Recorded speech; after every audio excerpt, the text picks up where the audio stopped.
And welcome to Business Lunch. I'm Nisha Podar, and with me, as always, is my co-anchor Pavitra Parekh. So, Pavitra, clearly it's the October heat in Mumbai, which is reflecting on the stock markets as well. So, take a look at the markets, and yes, no let-up. In fact, every attempt for a relief as far as the markets are concerned, that is being sold into. So, clearly, bears are the ones which are ruling the roost today. At the moment, Nifty 50 closer to the low point of the day.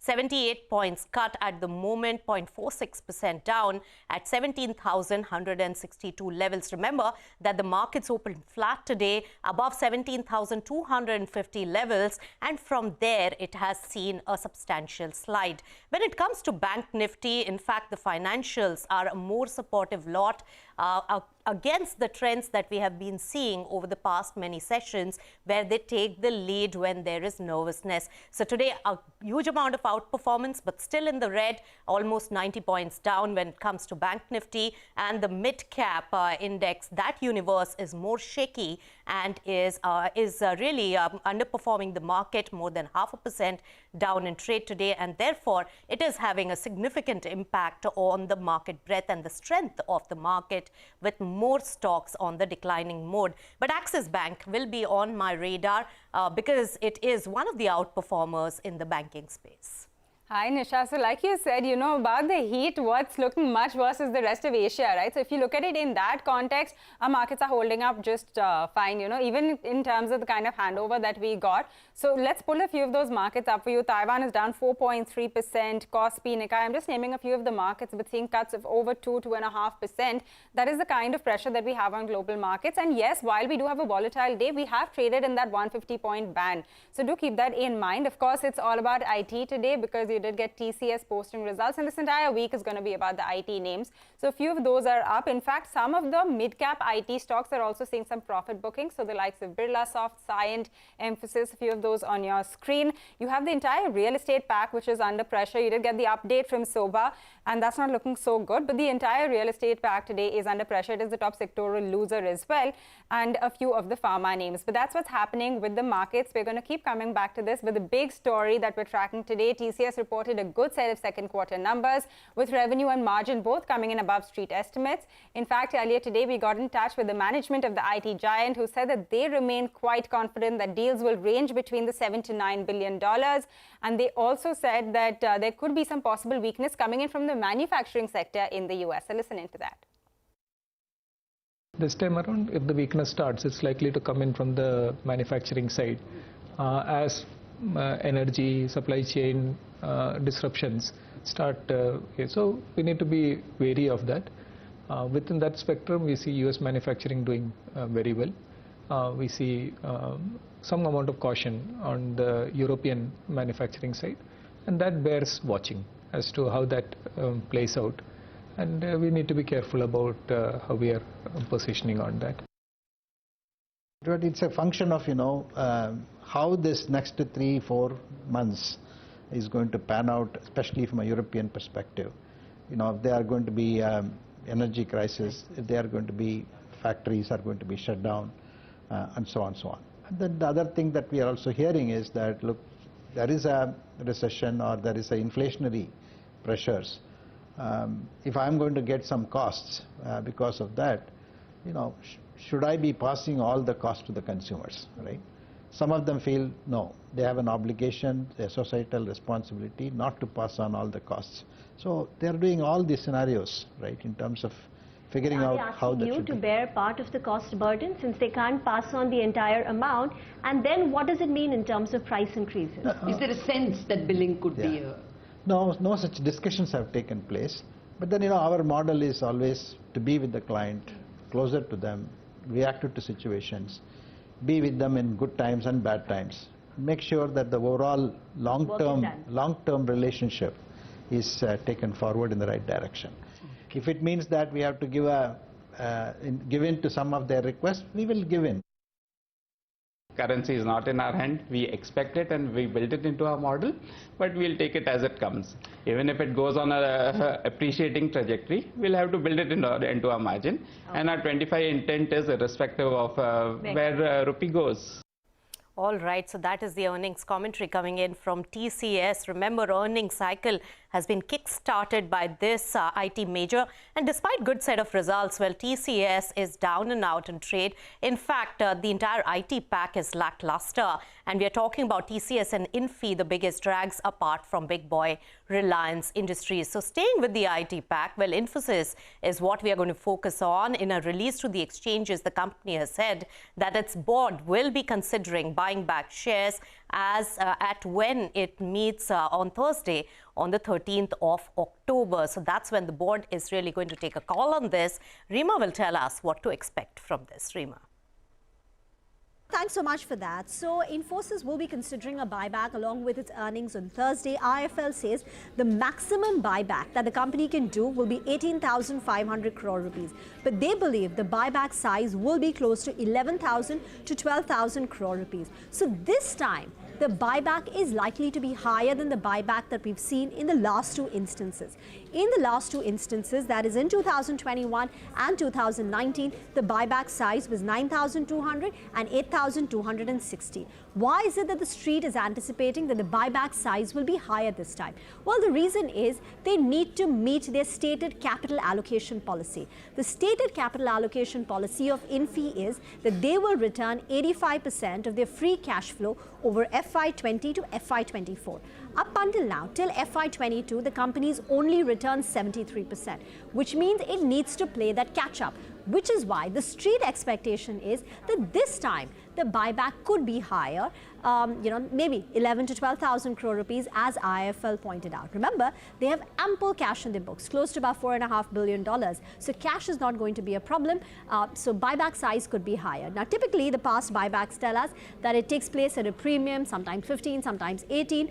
IFL says, according to them, the maximum expected buyback price should be 1,800 rupees per share, which is roughly a 15% premium to where the current market price is. And it could be an open market buyback like the last two. Back to you. All right, Rima, thanks a lot for getting us all of the details. We're going to wait by and see what the buyback amount finally is. Infosys does post results the day after, so we don't have too much longer before we get that figure. But with that, let's move on and bring you some important national news now. Chief Justice of India, UU Lalit, has named Justice D.Y. Chandrachud as his successor. He will take charge as the 50th CJI on the 9th of November for a period of 2 years. Welcome back. You're still tuned into Business Lunch, and let's bring you some important global updates that we're tracking. The Bank of England has announced an expansion of its emergency bond buying operation and said that it will widen the scope of its purchases of US government bonds. This as it warns of material risk to UK financial stability. Now, the move marks the second expansion of the bank's extraordinary rescue package after it did increase the limit for its daily gilt purchases on Monday. So, Nisha, that's something else that we're tracking as far as the global markets go. Oh, definitely. And these global commentary and global developments are having a huge bearing on our markets as well. In fact, let's get you an important comment on the global arena, which is having a significant impact on markets across the world. So JP Morgan Chase CEO Jamie Dimon warns of a recession in next 6 to 9 months. And speaking to CNBC's Juliana, he also highlighted high inflation, big interest rate hikes, as well as the Russian invasion of Ukraine and Fed's policies as potential indicators of an economic slowdown. Listen in. It's QT, which we've never had before. So therefore, the unknown effects, and you see it today in bond markets around the world and sovereign markets and people selling U.S. Treasury debt, and it's the war. And these are very, very serious things, which I think are likely to push the U.S. And the world. I mean, Europe is already in a recession, and they're likely to put U.S. in some kind of recession 6 to 9 months from now. In hindsight, they waited too long and did too little, and QT should have started soon and all that. But they're clearly catching up. They're clearly motivated to catch up, and from here, let's all wish them success and keep our fingers crossed that they manage to slow down the economy enough that doesn't, to cause whatever it is mild. What about stock markets? Where do you see the trough for the S&P 500? Oh, I don't know. Look, it may have a ways to go. I mean, it really depends on that soft landing, hard landing thing, and since I don't know the answer to that, it's hard for me to answer that. But it could be another easy 20%. And I think like the next 20% will be much more painful than the first.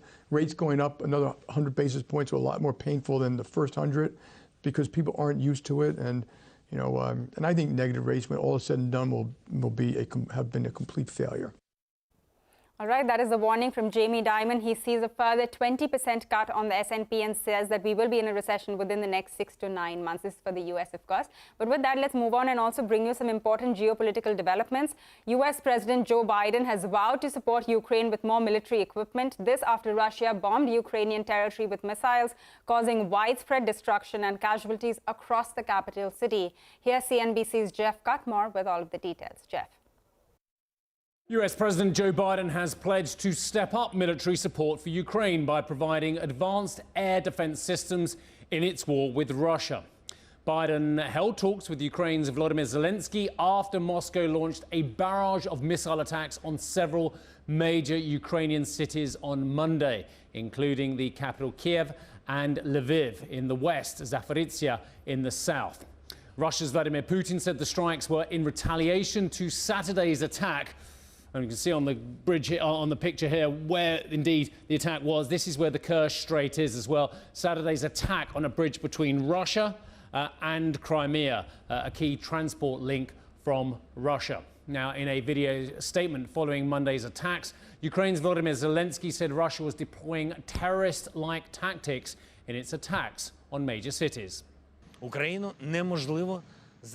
Ukraine cannot be intimidated, only united even more.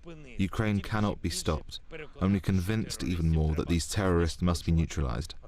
The Russian army specifically struck these blows precisely during the morning rush hour. This is a typical terrorist tactic. They wanted to install more fear and affect more people. They did. The whole world took notice. All right, the Russia-Ukraine. Welcome back. You're watching Business Lunch, and a quick look at the markets. Yes, there is more weakness that is now there in the markets. Nifty 50 closer to the low point of the day, over 115 points loss at the moment. And Bank Nifty has also lost more ground. In fact, keep an eye on ICICI Bank. That has seen a big amount of sell-off in the last few minutes of trade. Apart from that, it has been across the board sell-off, but some of the companies like Infosys, one of the largest draggers, has dipped down further. And apart from that, Adani stocks, which are part of Nifty 50, Adani Enterprises, which was one of the bright spots, has seen some sell-off from the top, and Adani Ports as well down at the moment. So keep an eye out on the market, and the weakness persists. Now, India's agri-dependent community, especially the one that is dependent on cattle, is facing quite a crisis. Even as the farming community really recovers from the hits dealt by the COVID-19 pandemic, well, the cattle farmers are battling an outbreak of a different kind. Lumpy skin disease. Now, the viral disease has already killed 1 lakh cows. Yes, you heard it right. And CNBC-TV18's my colleague Santhi Agora traveled to Rajasthan and found that while the government has started a vaccination drive to contain the spread of this disease, there's no clarity on its efficacy. A word of caution: some of the images that you're going to see that follow could be disturbing. Viewer discretion is advised in this special report. The city of Jodhpur and its surrounding areas are plunged in a somber mood. This hub of cattle farmers has seen a massive loss of life among its cows in the past few months and accounts for a large portion of the state's over 60,000 cow deaths due to lumpy skin disease. 60-year-old Punaram is one of the affected farmers. All of his 10 cows have been infected by the viral disease and one of them is dead. He, like many of the farmers in the area, says that while the state government claims to have stepped up efforts to vaccinate cattle and try to stop the spread of the disease, these steps have not been timely or enough or very effective. जो गायें मर रही हैं उनको पहले तो दफनाने का कार्य हमने हमारे घर के पैसों से किया। बाद में पंचायत वालों ने क्या है कि हर आदमी के पास में तो पैसा था नहीं, इसलिए गायें बाहर पड़ी रहती थी, तो बाद में वो ज़्यादा बदबू देने लग गई, तब पंचायत वालों ने आके उन गायों को अंदर डाला है। ठीक है ना सर? तो बहुत बीमारी थी, गवर्नमेंट की तरफ से हमारे को कोई मदद नहीं मिली। हमने जो गायों का इलाज किया घर के पैसे से किया, कोई किसी प्रकार की मदद, कोई किसी प्रकार का सहारा नहीं था। At Arshi Devi's farm 500 meters away, the mood is gloomy. She has already lost 2 cows to the disease and says the rest of her small herd is in danger. It's a story common across farms and cattle shelters in the region. 6 गायों ही जगह में 4 बच्ची है, 2 मर गई। 3 पंचायत जगह में गाय आज पूरी बराबर ठीक नहीं है। कोई सरकार में सुविधा है तो लागू कर दो। इतनी गायें थी, कुल मिला के 150 गायें थी, उसमें आधी गायें मर गई हमारी। बीमारी की बहुत समस्या थी, पानी पीती नहीं थी, चारा डालते थे चारा खाती नहीं थी, बस पड़ी रहती थी और बहुत तकलीफ से मरी गायें। Of the 15 states where lumpy skin disease has been reported among cows, Rajasthan is the worst hit and accounts for nearly 60 to 70% of the country's cattle deaths that are being attributed to the disease. While both state governments and the centre say the vaccination drives they have started should help, scientists say a lot more research into the disease is needed.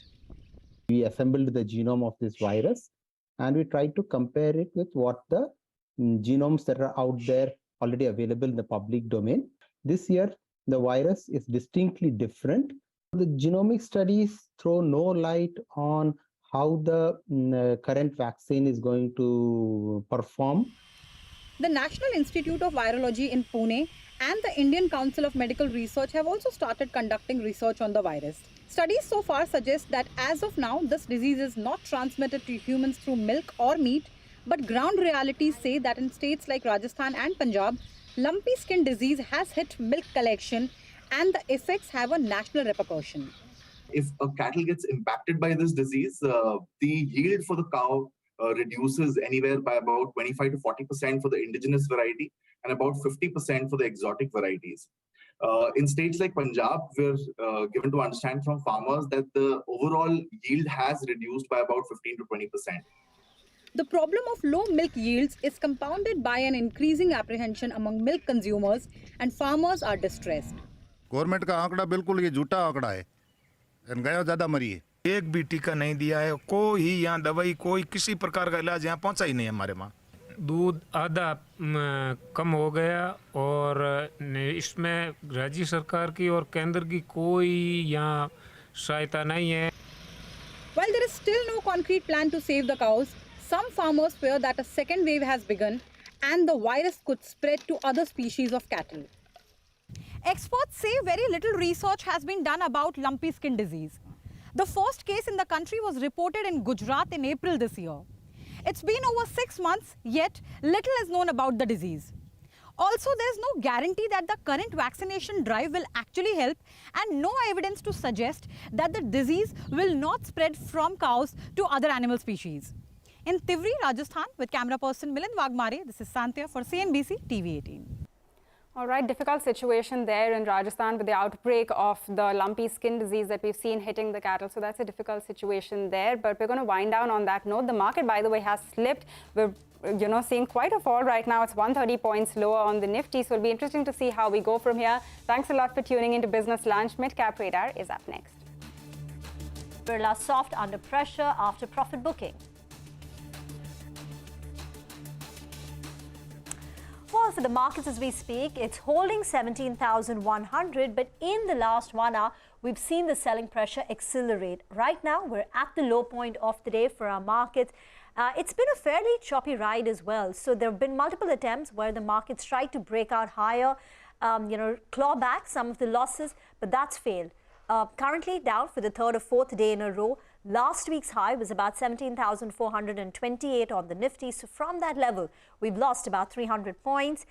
So it's a bit subdued for our markets today. The mid-caps are also struggling. The mid-cap index is down 1.1%. The advanced decline ratio in favor of the losing side. One stock in the green for currently 2 in the red. Realty is under pressure. The Nifty Realty Index bleeding 2.5%. Metal Index too losing ground with a cut of 1.5%. Let's welcome Shrikant Chauhan of Kotak Securities now for a tech check on the markets. Shrikant, afternoon.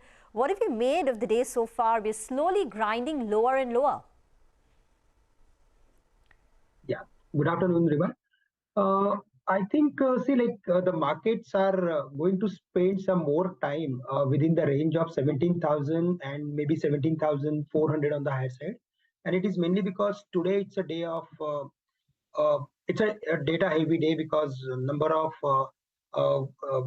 economy related data is going to come today. And tomorrow also we have to face inflation and IFE numbers for Indian markets. So I think because of that, the markets are going to spend some time within the range of 17,400 and 17,000. yes, we may see the levels of 17,000, but till the markets are not breaking 17,000, I think we are going to see stock-specific activity in the market, and the strategy should be to look for adding some long position if there is any sell-off close to 17,000 levels, or if there is any pullback towards 17,300, then there we should look for exiting out of or taking some profit on long positions. Okay, this the lower level of 17,000 is also where the 200-day moving average is placed, which is 16,985. So that perhaps is going to act as a support as well. So it's the range, and you've got to play the range. Srikanth, what about individual stocks? What's on your trading list? I think the broad-based market is like still really doing well, and number of stocks are crossing their previous highs, or few of them are into breakout mode. In that specifically, we like those stocks which are related to the festival season, like IRCTC, which is currently trading at 734, 740. The stock has spent a lot of time within the range of 750 and 700 on the downside, but eventually now it is crossing the ceiling pressure. So we are of the view that it is heading for the levels of at least 770, 780 in the near term. It's a buy at current level with a stop loss at 720 on the downside. And the other stock which we like is Trent. And here, if we see the chartical pattern of the stock, then it is forming symmetrical triangle after crossing the important level of 1370. So the next level to watch out for would be 1530, 1550. It's a decent upside from current levels. So Trent is also a buy at current levels with a stop loss around 1410. Two buy calls, IRCTC and Trend. Thank you very much, Srikanth, for joining in. Let's now get to our mid-cap mover segment. Vivek joins in. As always, he's at the big wall, and he's going to be telling us about the mid-caps and small caps in action today. Well, that's right. Good afternoon. When you're talking about the mid-caps today, mid-caps especially today are underperforming. But a couple of stocks on our radar that we are tracking, and, stocks that are, in fact, even in this weak market, managing to hit 52-week high. When you're talking about Kalpataru continues a stellar run, and this stock today is perched at a fresh 52-week high. Star Cement, on the back of significant M&A activity that we're seeing as far as mid-cap cement and small-cap cement names are concerned, again, this particular stock is gaining quite a bit of traction in the session. A couple of other stocks that we're looking at in the auto ancillary space. Omax Auto today on very strong volumes, up almost 13%. Everest Industries, now this particular stock continues a stellar run, up 25% for this particular month. We're also talking about Dreamforce. After the IPO, the stock actually saw quite a bit of a sell-off on the back of some renewed competition that the company may see. Today made quite a bit of sharp bounce back.